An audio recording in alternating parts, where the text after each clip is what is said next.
तो ये पूरी की पूरी पुलिस दमन में जुट जाती है।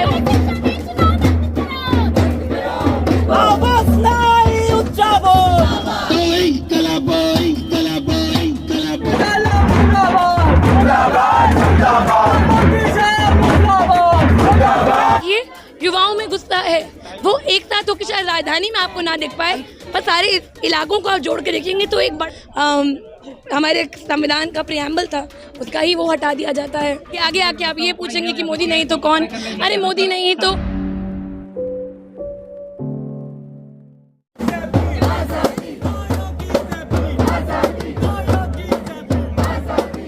छात्र संगठन आए हुए हैं जंतर मंतर पर और आप देख सकते हैं कि यहाँ पर प्रदर्शन कर रहे हैं, लगातार नारेबाजी कर रहे हैं, आज़ादी के नारे भी लग रहे हैं और तमाम तरीके के नारे लग रहे हैं। किस चीज़ से आप लोग आज़ादी के नारे लगाए रहे हैं? काफ़ी दिनों बाद जेएनयू के छात्र यहाँ जंतर मंतर पर दिखाई दे रहे हैं। मेरा नाम मांडवी है, मैं क्रांतिकारी युवा संगठन से हूँ और दिल्ली विश्वविद्यालय की छात्र हूँ। देखिए, पहले तो मैं आपको, क्योंकि आप मीडिया से हैं, तो करेक्ट करना चाहूँगी, सिर्फ जेएनयू के ही नहीं, दिल्ली के तमाम विश्वविद्यालयों कॉलेज के लोग यहाँ आए हैं, टीचर्स एक्टिविस्ट यहाँ आए हैं, क्योंकि ये सिर्फ एक कॉलेज का मुद्दा नहीं है, ये शिक्षा का व्यापक मुद्दा है जिस पर हम बात करने आए हैं। और जो आज़ादी के नारे लग रहे हैं, वो जो लोन ला रहे हैं हिपा के जरिए, जो नई शिक्षा नीति ला रहे हैं जिससे छात्रों का, खासकर जो सामाजिक और आर्थिक रूप से हाशिए से आने वाले छात्र हैं, उनको जो शिक्षा से धकेला जा रहा है बाहर, ऐसी नीतियों से आज़ादी की बात हो रही है। यहाँ पर हम निजीकरण से आज़ादी मांग रहे हैं, हम अनौपचारिकरण से आज़ादी मांग रहे हैं, हम जो ये सांप्रदायिकरण हो रहा है हमारी शिक्षा का, उससे आज़ादी मांग रहे हैं। तो ये जो आज़ादी है, इसको अक्सर गलत रोशनी में देखा जाता है, पर ये आज़ादी जो है, चाहे वो अभी हाल ही में जो आरजी कर का मामला हो, जब आज़ादी के नारे वहाँ उठे तो औरतों की जगहों पर जाने की, सुरक्षा के अधिकार की आज़ादी की बात थी, और आज यहाँ पर जो मामला है, यहाँ पर हम पढ़ने लिखने की आज़ादी मांग रहे हैं। हम चाह रहे हैं कि हर एक छात्र जो पढ़ना चाहता है, और ना केवल 8वीं तक, वो उच्च शिक्षा तक जो पढ़ना चाहता है, उसे वो पढ़ने की पूरी पूरी आज़ादी हो, और ये जो पूरा तंत्र है उसे बाहर धकेलने में ना जुटा रहे। लेकिन आज मतलब आज ऐसा क्या खास है जिस पर आप लोग निकले हुए हैं? इसके पहले क्या ऐसा हुआ है जिसको लेकर के ये मूल समस्या बनी हुई है? देखिए, आज कुछ खास की बात नहीं है, पर आज हम लोग इसलिए जुटे हैं क्योंकि ये एक व्यापक मुद्दा है, और ये मुद्दा चाहे हम आज करें, हम कल करें, इसका जो रेलेवेंस है वो एक बहुत लंबे समय से बना हुआ है। तो आज की तारीख में कुछ खास नहीं है, हम इस तारीख को खास बना रहे हैं ये कहकर कि देखिए, जो छात्र हैं विश्वविद्यालयों के, जो शिक्षकगण हैं विश्वविद्यालयों के, जो कार्यकर्ता हैं, जो एक्टिविस्ट हैं, वो सभी लोग जुटे हैं इस बात को उठाने के लिए कि आज की तारीख में जो हमारी शिक्षा व्यवस्था है, वो उसे अंदर से खोखला कर दिया जा रहा है, उसको इस तरीके से तोड़ा जा रहा है कि जो छात्र है, जो सरकारी स्कूलों से आ रहा है, उसको उच्च शिक्षा में जगह ना मिले, उसको सरकारी वित्त पोषित संस्थानों में जगह ना मिले, और ये बहुत ही चिंताजनक बात है जिसके खिलाफ आज हम लोग एकजुट हुए हैं। आपको बता दूं, आज कुछ खास हो ना हो, बीते लंबे समय से 2020 में नई शिक्षा नीति लागू करी गई, 4 साल का अंडर ग्रेजुएट प्रोग्राम बनाया गया। इसके बाद लगातार ऐसे ऐसे अटैक हो रहे हैं कि शिक्षा में वोकेशनल ट्रेनिंग को बढ़ावा दिया जा रहा है, नॉलेज गेनिंग की जगह हमारे सिलेबस को डाइल्यूट किया जा रहा है, और ये सारी चीज़ों पे हमारी जो चिंता है वो आज उभर कर आ रही है। जो लगातार शिक्षकों के बीच, छात्रों के बीच जो बातचीत हो रही है, फीस बढ़ा दी जाती है, हम लोगों के भी हाल फिलहाल में हम लोगों का सिलेबस तय नहीं होता है, हर बार पढ़ाए जाने से पहले बताया जाता है क्या पढ़ाई हो रही है। तो ये सारी चीज़ें बहुत चिंताजनक है हम लोगों के लिए कि कैसे हमारी जो शिक्षा व्यवस्था है उसकी रीढ़ को तोड़ा जा रहा है। दिल्ली में आप लोगों में मंडी हाउस पे गैदरिंग थी जी, आप लोगों की रैली निकलनी थी, वहाँ नहीं निकल पाई आप लोगों की? देखिए, इतना दुखद बात है ये कि जहां शांतिपूर्ण प्रदर्शन की बात होती है तो ये पूरी की पूरी पुलिस दमन में जुट जाती है, वो हमें बोलने लग जाती है कि देखिए, जो हमारा अधिकार है, जो हमें न्याय प्रणाली ने दिया है कि हम लोग प्रदर्शन कर सकते हैं, पुलिस हमें रोक नहीं सकती है, पर उसके बावजूद लोगों को डिटेन कर लिया जाता है। मंडी हाउस से आज हमें आना पड़ा है यहाँ पे, क्योंकि हमारे साथ के कई लोगों को पुलिस ने बर्बरतापूर्ण तरीके से उठा लिया था, और फिर भी हम लोग अपनी उम्मीद को, हमारे जज्बे को ना तोड़ते हुए यहाँ आए हैं, क्योंकि हमें पता है ये आवाज़ उठाना बहुत ज़रूरी है और इसीलिए हम लोग वहाँ से मंडी हाउस से यहाँ तक आए हैं, चाहे मार्च ना करके आ पाए हों, पर ये बात रहेगी कि हमारा प्रदर्शन जारी रहेगा, हमारा संघर्ष जारी रहेगा। तीसरी बार मोदी सरकार बनी हुई है, आप लोग शिक्षा को लेकर के विरोध करने निकले हैं, क्या ऐसा लगता है कि तीसरी बार जो सरकार बनी उसमें कुछ सुधार भी देख रहे हैं या फिर वही मोदी सरकार की आखिर नियति और नीति क्या है जिससे लग रहा है आप लोगों को? देखिए, नियत और नीति तो खराब है, पर मैं ये भी नहीं बोलूँगी और किसी की अच्छी, जिससे पहले मीडिया के लोग खुद से पूछने चले जाएं कि देखिए मोदी नहीं तो कौन। तो मैं बता दूं कि ये जो व्यवस्था है जो चरमरा रखी है ये आज की नहीं है, जब से हमें आज़ादी मिली है तब से लेकर अब तक हमारी व्यवस्था में एक दोहरापन है, प्राइवेट एजुकेशन मौजूद है और हम लोग कहते हैं कि केजी से पीजी तक सभी को समान सरकारी पब्लिक फंडेड एजुकेशन जो है जो मिलनी चाहिए, सरकारी वित्त पोषित शिक्षा जो है वो मिलनी चाहिए। तो ये हमारी मांग बनी हुई है, पर आज हम जो देख रहे हैं वो ये है कि 8वीं तक भी शिक्षा पाना मुश्किल होता जा रहा है। अब दिल्ली में अभी 2 महीना पहले एक रिपोर्ट आई थी जिसमें पता चला था कि 9वीं क्लास में लाखों छात्र फेल कर दिए गए हैं, पता चला था 11वीं में रिजल्ट सुधारने के लिए लाखों छात्र फेल कर दिए गए हैं। जब से नो डिटेंशन पॉलिसी हटी है तब से 8वीं के छात्रों को भी फेल कर दिया जा रहा है और जैसे ही उसकी उम्र 14 से ज़्यादा होगी तब तो उसका शिक्षा में पढ़ने का मुफ्त में अधिकार वैसे ही खत्म हो जाएगा। हमारे देश में, हमारे देश की राजधानी में सरकारी स्कूलों से ये हालत इतनी खस्ता है कि छात्र जो है उसको 14 साल की उम्र तक भी सरकारी स्कूल में दाखिला लेने के लिए जूझना पड़ता है।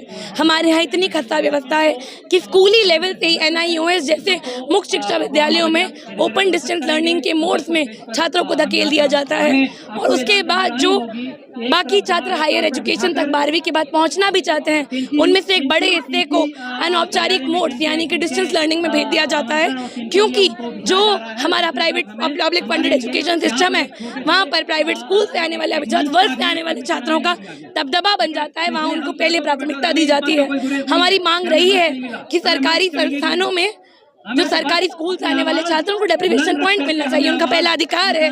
जो अभिजात वर्ग से आने वाला छात्र है वो तो पढ़ ही लेगा, उसके पास इतनी आर्थिक सशक्त हालत है कि वो पढ़ सकता है, निजी कॉलेजों में भी पढ़ सकता है। हमारी दूसरी मांग है कि निजी कॉलेज हो ही ना, कि प्राइवेट कोचिंग का जो धंधा चल रहा है ये ना हो। पर इस मांग को लेकर आंदोलन और मजबूत करने की जरूरत है, जो हम कर रहे हैं आज जमीनी तौर पे। तीसरी मांग हमारी जो है वो हीफा लोन के खिलाफ है, जो UGC के ग्रांट को बदल के NEP के द्वारा हीफा लोन लाएगा, जिसके कारण उस लोन को चुकाने के लिए हमारी फीसें बढ़ाई जा रही हैं, उसके खिलाफ हमारा प्रदर्शन है। NTA जिसको स्क्रैप करने के लिए जो पूरा छात्र समुदाय था, शिक्षक समुदाय था, युवा था, अपना आवाज़ उठाते हुए सड़कों पर उतरा, उसकी मांग को भी दरकिनार कर दिया गया, उसकी मांग को नहीं सुना गया।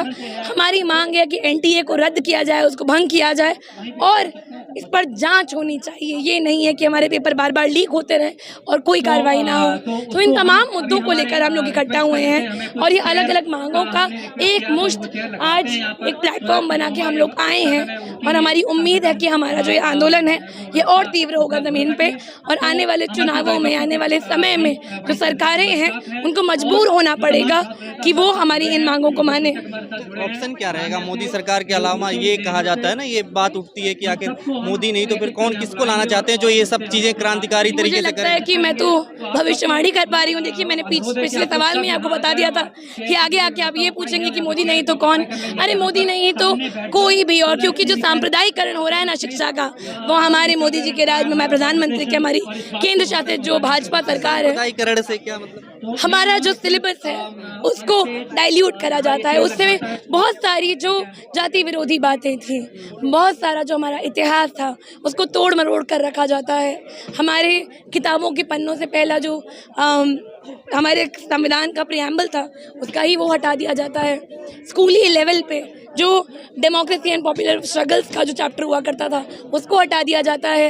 इंग्लिश ऑनर्स के सिलेबस से जो एंटी कास्ट लिटरेचर था, चाहे वो सुकीर्तारिणी का हो या बामा का, उसको हटा दिया जाता है। तो ये तो अब होने लगा है आप ही के मोदी सरकार, ये तो पढ़ा रहे थे सर, ये बातें तो पढ़ाई जा रही थी, यही सब पढ़ नहीं, के अब ये लोग क्या पढ़ाना चाह रहे हैं? ये बीजेपी लोग क्या? कम पढ़ाना चाह रहे हैं। असल में सिलेबस का बोझ कम करने के नाम पे ये जो ज़रूरी आंदोलन रहे हैं जनता व्यापक के, उनको कम करना, उनको लोगों से दूर ले जाना चाह रहे हैं। ये vocational courses, GE, elective, VAC, AEC के नाम पर छात्रों को ऐसे सब्जेक्ट पढ़ा रहे हैं जिनकी शायद उनको ज़रूरत ही नहीं है।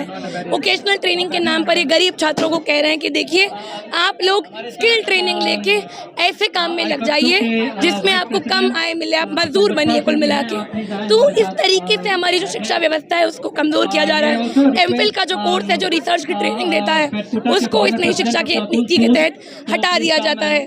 मल्टीपल एग्जिट पॉइंट की एक नीति आती है कि देखिए अगर आप 1 साल करिए तो डिप्लोमा लेके निकल जाइए। तो ड्रॉप आउट रेट को बेहतर दिखाने के लिए एक तरीका लाते हैं जिसमें कहा जाता है कि आप निकल जाते हैं तो एक डिप्लोमा दे देंगे। डिप्लोमा से नौकरी कैसे मिलेगी सर, हमारा सवाल है। यहाँ लोगों को डिग्री करके पीएचडी करके नौकरी नहीं मिल रही है। बेरोजगारी का सवाल इतना मुखर हुआ है और आपकी मोदी सरकार में हम देखते हैं कि कैसे बेरोजगारी का दर बढ़ा है। व्यापक आंदोलन हमारे देश में तेज हुआ है क्योंकि युवाओं में एक भारी आक्रोश है जो हमें देखते हुए मिल रहा है। राजकीय जो विश्वविद्यालय थे उनकी हालत खस्ता है। तो ये सारे सवाल हैं अभी भी बने लेकिन ये चीज़ फिर पूरा आंदोलन जो है आप लोगों का कोई बड़ा आंदोलन नहीं बन पा रहा, जन आंदोलन नहीं बन पा रहा। आप लोग कुछ यूनिवर्सिटी के कुछ छात्र ही निकल पा रहे हैं इन सब। ऐसा नहीं है। आप पुराने आंदोलनों की तुलना में देखेंगे तो इस सरकार के तहत आंदोलन तीव्र हुए हैं, छात्रों के आंदोलन तीव्र हुए हैं। और हो सकता है आपको दिल्ली में एक जगह पर नहीं दिख पा रहा है उतना पुरजोर तरीके से, पर अगर आप छोटी छोटी इकाइयों में देखेंगे कि देश के अलग अलग हिस्सों में कैसे आंदोलन हो रहा है, बेरोजगारी के खिलाफ, अलग अलग नौकरियों के पेपर लीक के खिलाफ आंदोलन होता है, नीट और एनटीए मतलब अपने देश भर में आंदोलन होते देखे युवाओं के, छात्रों के, तो ये बताता है कि देखिए युवाओं में गुस्सा है। वो एक साथ होकर शायद राजधानी में आपको ना दिख पाए, पर सारे इलाकों को आप जोड़ के देखेंगे तो एक बड़ा आंदोलन उभरता हुआ आपको दिखेगा।